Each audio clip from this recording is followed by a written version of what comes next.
For more, I want to bring in Bernie Sanders, Senator from Vermont.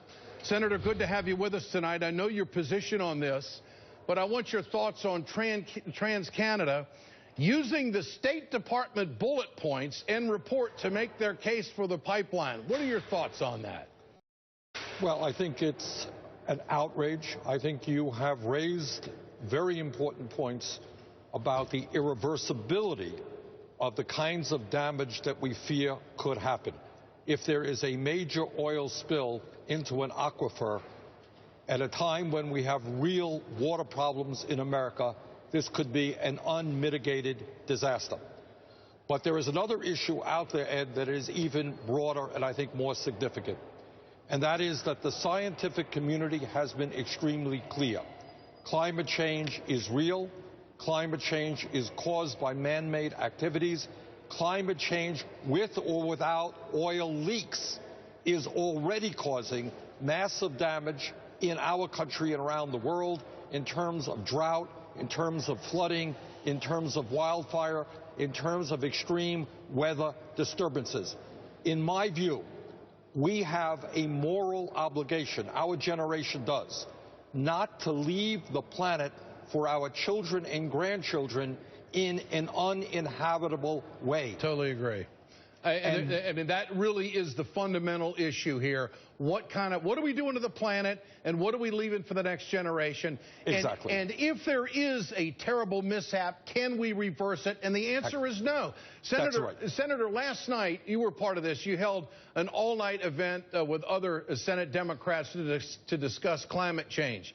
Now, Mitch McConnell took some time to criticize you and the rest. Here it is. I want to play it.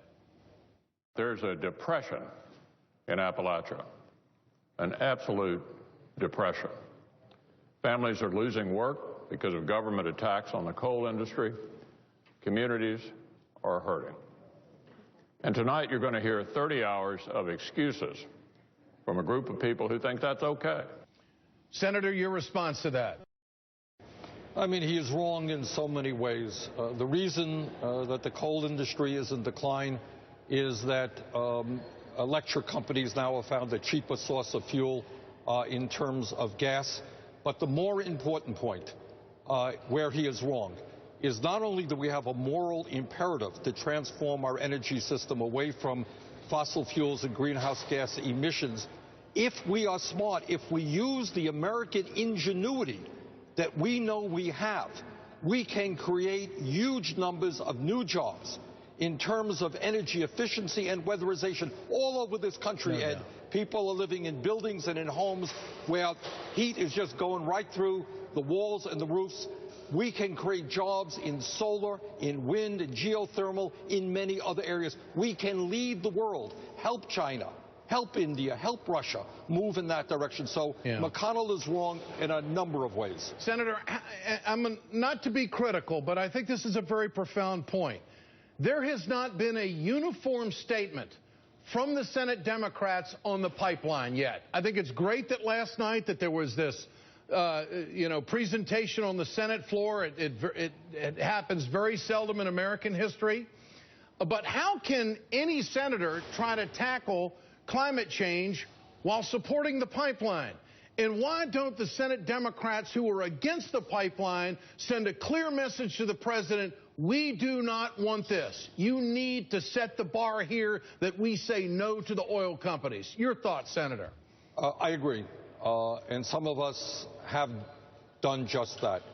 The president has, I know in his heart, understands the significance of climate change and the need to transform our energy system. He has put a whole lot of money into weatherization and energy-efficient projects.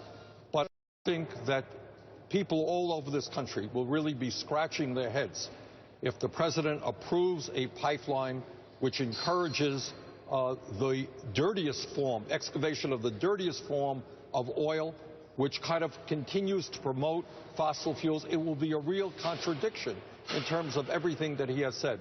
So I am working with a number of Democrats. What you saw last night was maybe a first step, but we're going to do everything we can to kill this pipeline to transform our energy system and get the president on board. Senator, does that mean that there is going to be a unified statement from the 28 and maybe more Democrats that stepped up?